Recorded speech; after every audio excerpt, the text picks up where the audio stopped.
Welcome back guys. स्वागत है आपका एक बार फिर से एमएससी मैथमेटिक्स क्लासेस में। दोस्तों आज अपन एमएससी मैथ प्रीवियस ईयर के लिए अपना जो पेपर फर्स्ट है स्टडीज इन अलजेब्रा उसकी एक और इम्पोर्टेंट मोस्ट इम्पोर्टेंट थ्योरम जो है वो करने वाले हैं। बिकॉज ये जो थ्योरम आज अपन करेंगे ये इंटरनल डायरेक्ट प्रोडक्ट और एक्सटर्नल डायरेक्ट प्रोडक्ट का मिक्सअप है। यानी कि आपको दोनों कंडीशंस यहाँ पर गिवन होंगी। कौन कौन सी? पहली तो ये कि आपको फंक्शन में इंटरनल डायरेक्ट प्रोडक्ट के बारे में बताया जाएगा। दूसरी ये कि आपको उनसे रिलेट करके एक्सटर्नल डायरेक्ट प्रोडक्ट जो है उसको बताना है। यानी कि कहीं ना कहीं हम इस चीज़ को ये बोल सकते हैं कि ये इन दोनों का मिक्सअप है और एग्जाम पॉइंट ऑफ व्यू से ये इम्पोर्टेंट भी है। ठीक है। अगर मैं इसके बीते वर्ष की बात करूं तो ये 2013 और फिर 2014 में आपको लगातार 2 साल तक पूछेगी। उसके बाद अगर अपन इसकी बात करें तो ये 2015 में 17 में आपसे पूछेगी। फिर 19 में नहीं पूछेगी, 20 में एग्ज़ाम नहीं हुआ था। तो हो सकता है कि 2021 में जो है ये आपसे पूछी जाए। तो आगे बढ़ने से पहले आप सभी से एक रिक्वेस्ट, हमेशा की तरह चैनल को सब्सक्राइब कीजिए, अपने दोस्तों के साथ शेयर कीजिए। अगर आपको क्लासेस थोड़ी बहुत भी पसंद आती है तो प्लीज़ लाइक ज़रूर कीजिए। ओके प्यारे बच्चों, तो शुरुआत करते हैं हमारी क्लास की। और हमारी क्लास में जो हमें थ्योरम जो है वो ये है कि let G be a group with subgroup H1 H2 Hn, then G equal to H1 H2 H3 dot dot Hn is IDP of H1 H2 dot dot n। यानी कि आपको एक ग्रुप दे रखा है जी और उसके सब ग्रुप दे रखे हैं आपको H1 H2 Hn तक। तब क्या है कि जी जो है यानी कि जो आपका ग्रुप जी है उसके जो भी एलिमेंट होंगे वो क्या होंगे, इंटरनल डायरेक्ट प्रोडक्ट में होंगे। तब हमें ये बताना है कि H1 H2 dot dot Hn इस कंडीशंस को फॉलो करेगा। दूसरी कंडीशन में गिवन है कि G star equal to H1 cross H2 cross H3 dot dot Hn is an external direct product. यानी कि आपको जी स्टार जो है वो क्या दे रखा है, एक्सटर्नल डायरेक्ट प्रोडक्ट यहाँ पे दे रखा है। तो उस कंडीशन में हमें बताना है कि ग्रुप जी जो है वो एक्सटर्नल डायरेक्ट ग्रुप जी स्टार के बराबर होगा। तो चलो प्रूव करते हैं इसको। यानी कि हमें यहाँ पर सबसे पहले आईडीपी को बताना है, उसके बाद में ईडीपी को बताना है और वहाँ से हम इस चीज़ को वेल डिफाइन कर सकते हैं। ठीक है।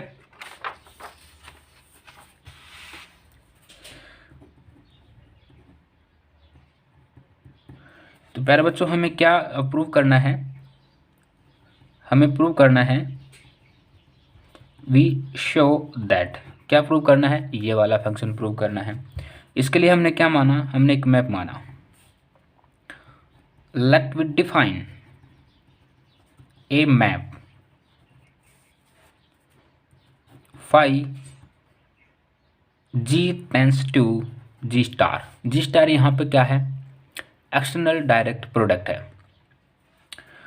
किस कंडीशन में, फाई x1 x2 xn यानी कि एलिमेंट होंगे जी के जो बराबर होंगे x1 x2 xn के। यहाँ पर ये जो x है ये बिलोंग करता है h के अंदर। ठीक है, x जो है वो बिलोंग करेगा h के अंदर। पर यहाँ पर तो n तक की वैल्यू दे रखी है, यानी कि एलिमेंट्स जो है वो हमें कुछ ज़्यादा दे रखे हैं। तो हम यहाँ पे इसको क्या बता सकते हैं कि x आयोटा जो है बिलोंग करेगा h आयोटा के अंदर और आयोटा की जो वैल्यू है वो 1 2 3 n तक होने वाली है। ठीक है।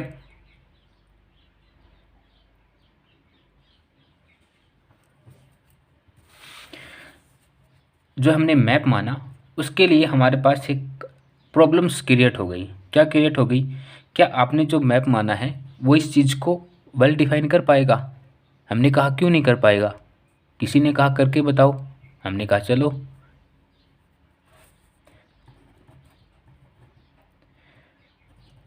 ई लिखने में प्रॉब्लम होती है, छोटी ई होती है ना, इसको लिखने में मुझे बहुत प्रॉब्लम होती है। पता नहीं मेरा हाथ कब इस चीज़ पे जमने वाला है ना। तो वेल डिफाइन करने के लिए हमने क्या माना कि हमें जो मैप गिवन था उसके लिए हमने माना कि लेट x1 x2 x3 और इसमें n एलिमेंट हैं। दूसरा हमने क्या माना y1 y2 y3 और इसमें भी कितने एलिमेंट हैं, n एलिमेंट हैं जो ग्रुप G के अंदर बिलोंग करेंगे। और यहाँ से जैसा कि आपको पता है कि x जो है वो बिलोंग करता है H के अंदर, उसी प्रकार से y जो है वो बिलोंग करेगा H के अंदर। परंतु यहाँ पर तो n एलिमेंट हैं, तो n एलिमेंट हैं तो यहाँ पर ये दोनों फंक्शन जो हैं वो कुछ इस तरीके से बिलोंग करेंगे। यहाँ पर आयोटा की जो वैल्यू है 1 2 3 डॉट डॉट n होने वाली है। ये सारी चीज़ें आपको बतानी होती हैं, ऐसे बकवास में समझ आना चीज़ों को कि ये ऐसे लिखा जा रहा है नहीं, क्योंकि सामने वाले को क्या पता कि कौन सी चीज़ कहाँ पे बिलोंग कर रही है ना। हालांकि वो एग्जामिनर है, उसको पता है कि क्या चीज़ें कैसे होंगी, पर आपको भी तो पता होना ज़रूरी है। तो प्यारे बच्चों हम क्या करेंगे कि वेल डिफाइन की डेफिनेशन से ये चीज़ें जो हैं क्या होनी चाहिए, बरोबर होनी चाहिए। तो हम इनको बताएंगे बरोबर करके, ठीक है। हमने इनको कर दिया यहाँ पे दोनों एलिमेंट्स को बरोबर। तो यहाँ से हम इनको कंपेयर करें तो हमारे पास x1 बराबर y1, x2 बराबर y2 और इसी प्रकार हमारे पास जो है वो xn बराबर yn होने वाला है। क्यों होगा, क्योंकि G जो है वो क्या है, IDP है, यानी कि इंटरनल डायरेक्ट प्रोडक्ट है, इस वजह से। ओके, जब ये इंटरनल डायरेक्ट प्रोडक्ट होगा तो यहाँ से x1 x2 और xn का कोई भी एलिमेंट जो है वो y1 y2 और yn के सभी एलिमेंट्स के साथ में बराबर होगा।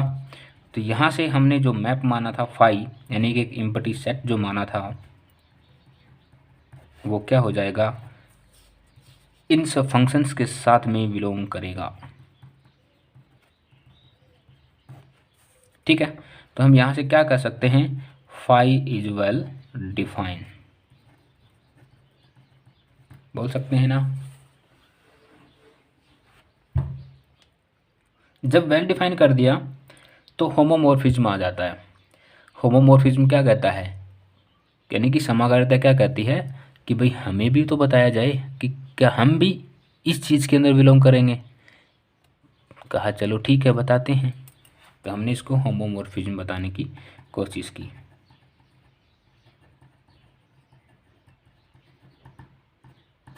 ठीक है, होमोमॉर्फिज्म की डेफिनेशन में क्या होता है कि ए बी अगर बिलोंग करता है किसी ग्रुप जी के अंदर, तब फाई ए बी जो है वो बराबर होता है फाई ए स्टार फाई बी के।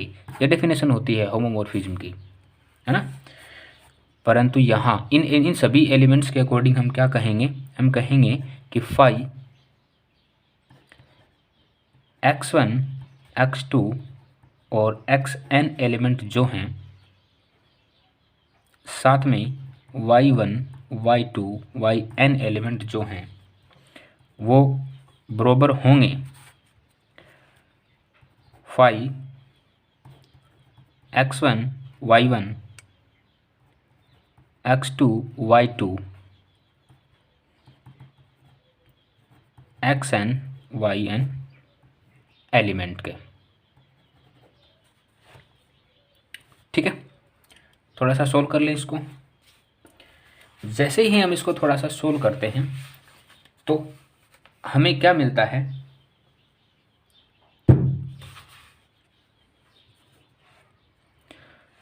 देखो यहाँ पे ये सारी चीज़ें क्या हैं, बराबर हैं। क्यों हैं, क्योंकि जी जो है यानी हमारा ग्रुप जी जो है वो क्या है, इंटरनल डायरेक्ट प्रोडक्ट है। तो आप यहाँ पे ये बोल सकते हैं कि जी इज ए IDP, ठीक है। तब x1 y1 x2 y2 xn yn होगा, xn yn होगा। तो यहाँ से x1 x2 xn और y1 y2 yn होगा। अगर ऐसा होता है तो हम बोल सकते हैं कि होमोमॉर्फिज्म की कंडीशन से phi x1 x2 xn phi y1 y2 y3 और yn होगा। अगर ये होता है तो हम बोल सकते हैं कि फाई इज होमोमॉर्फिज्म। अब जब होमोमॉर्फिज्म हो गया है तो कौन सी कंडीशंस के लिए हुआ है? 1-1 के लिए हुआ है, ऑन 2 के लिए हुआ है। तो हम इसमें ऑन 2 की कंडीशंस को बता रहे हैं। ऑन 2 की कंडीशंस कहती है कि प्रत्येक एलिमेंट जो है, एलिमेंट कौन कौन से हैं? ये सारे एलिमेंट्स हैं, ये बिलोंग करेंगे जी स्टार में। जी स्टार क्या है? ईडीपी है, एक्सटर्नल डायरेक्ट प्रोडक्ट है। तो ये एक्स आयोटा एच आयोटा में एग्जिस्ट होने ज़रूरी हैं। आयोटा की वैल्यू आपको पता है 1 2 3 n तक होगी। तो यहाँ से हम ये बोल सकते हैं, ये एच टी का मतलब होता है such that phi x1 x2 dot dot xn बरोबर x1 x2 और xn। ठीक है, सिंपल। यानी कि प्रत्येक एलिमेंट जो है वो जी स्टार के अंदर अवेलेबल होगा। तो यहाँ से फाई जो है वो क्या हो जाएगा? On this map. 1-1 की कंडीशंस को अगर देखा जाए, यहाँ पे आप ऑन 2 की जगह मैनी 1 को भी बता सकते हैं, उसमें कोई दिक्कत नहीं है, क्योंकि दोनों कंडीशन सेम ही होती हैं। तो 1-1 की कंडीशंस के according phi x2 dot dot xn जो है वो बराबर होना चाहिए उसके दूसरे एलिमेंट्स के साथ में।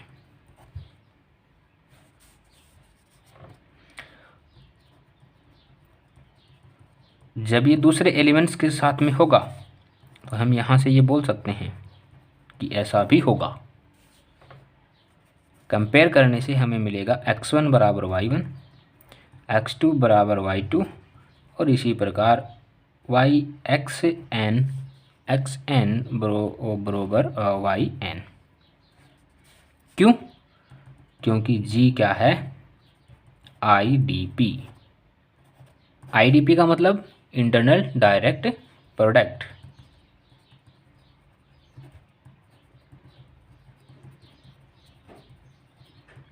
ठीक है,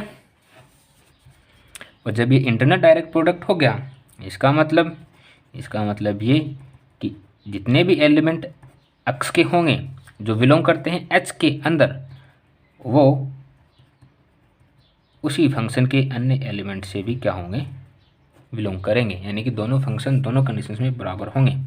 तो यहाँ से हम कह सकते हैं कि फाई इज 1 यानी कि प्रत्येक एलिमेंट जो है वो उसके हर एक एलिमेंट के साथ में होना ज़रूरी है।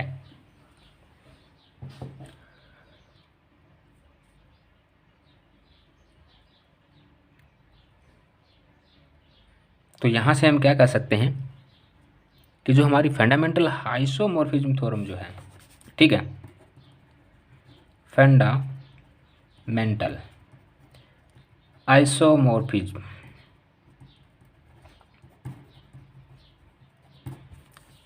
की थ्योरम से हम क्या कह सकते हैं कि जी जो है वो इक्वल होगा जी स्टार के और समरूप होगा जी स्टार के। ठीक है, इजी था, सिंपल था, दोनों का मिक्सअप था, आईडीपी का और ईडीपी का। बहुत बार एग्जाम में पूछा गया है, तो इसको ध्यान रखिएगा। आज के लिए इतना ही। Thank you so much. मिलते हैं नेक्स्ट क्लास में।